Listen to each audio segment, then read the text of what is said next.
Right. Good evening, friends. I'm going to explain about Fcfs problem.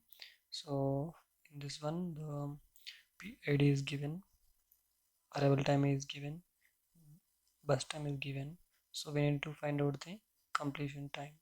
So, for this completion time, um, we need to draw the Gantt chart. So,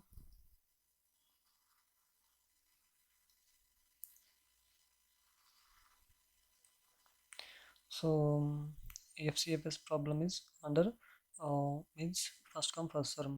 So it is under non-preemption mode. So which means which process is first to come, it will be executed, right?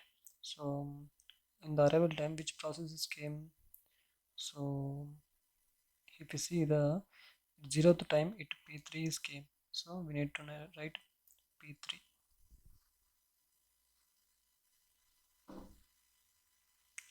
P3 is came, right? So at 0th time it came. How much time it is executed? Sec 2 units or 2 seconds, whatever it may be, right? It 2 it 2 the time it to 2 second. Is there any process came? No. So it will be added for the 1 unit or 1 second. So at third time which process came? So P1 is came. Is there any process? No. P1 is only the came. So P1, how much time it will executed? 4 units, right? 3 plus 4, 7. 7 units. In the seventh time, in 7 unit, in 7 seconds, any processes came? Yes, all the processes came. 5, 5, 4. So in this one, sorry, which one is which process is least arrival time? So P5 is least to arrival time.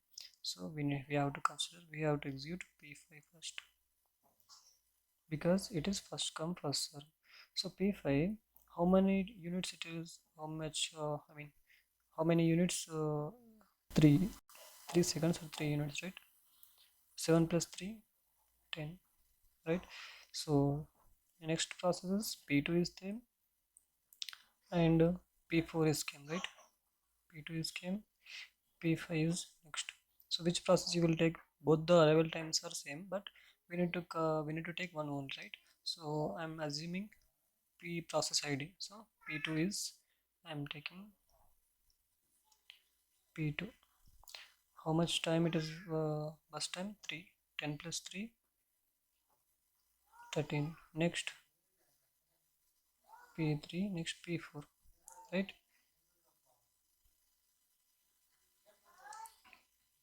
P4. How many units? Only 1 unit is there, right? So 13 plus 1, 14. So we need to note down the completion time. P1, when it is completed, P1, yes, at 7th time it is completed. So 7. Next P2.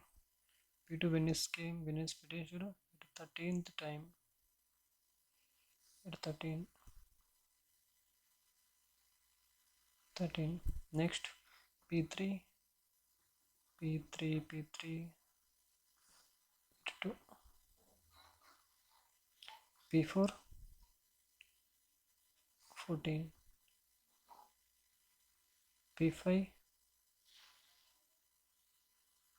10. So now the completion time is over. So we need to find out turnaround time. How you will get the turnaround time?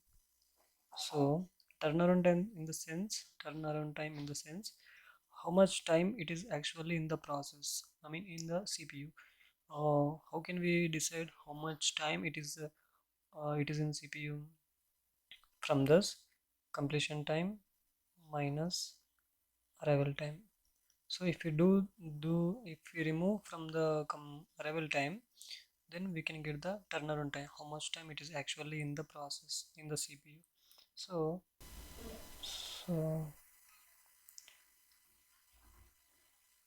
we need to take this one. 7 minus 3 is 4. 13 minus 5 is 8, right? 8 plus 5, 8. 13, 13 minus 5 is 8, right? 2 minus 0 is 2. 14 minus 5 is 9. 10 minus 4 is 6, right? Now we need to find out the waiting time, how much time it is actually waiting. So how can we find the waiting time? So we know the turnaround time, which means how much time it is in the CPU. A process which is in CPU, it is turnaround time. So from this one, if you remove the bus time, turnaround time, from this one, if you remove bus time, then we can easily find out waiting time, right? Waiting time of this one is 0. 18 minus 3, 5. 2 minus 2, 0. 9 minus 1, 8. 3, 6 minus 3, 3. So right, let's check whether it is true or not. So waiting time of P1, how can we calculate waiting time of P1? Let's find out.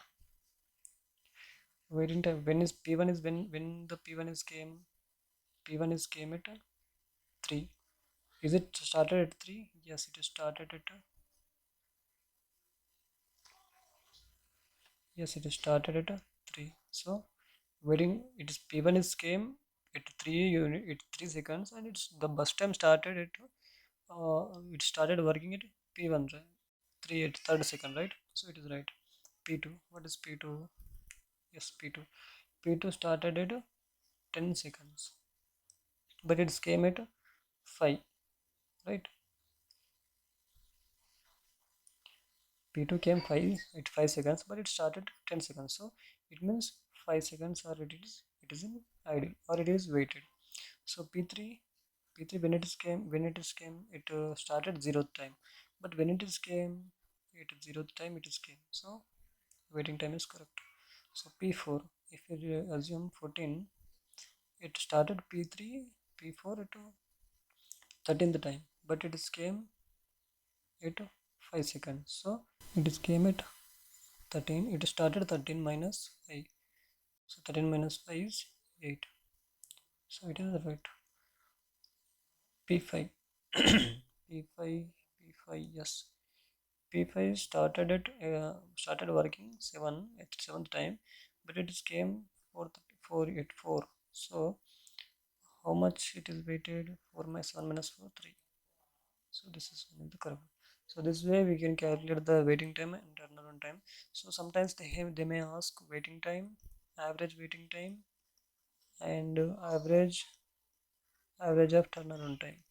So for that one, we have to do 4 plus 8 plus 2 plus 9 plus 9 plus 6 by how many processes? 1, 2, 3, 4, 5 divided by 5.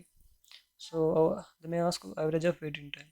So for that one, 0 plus 5 plus 0 plus 8 plus 3 by 5. You will get the average of waiting time and average of turnaround time, right? So thank you, friends. If you have any doubts, put a comments. Let's see another one.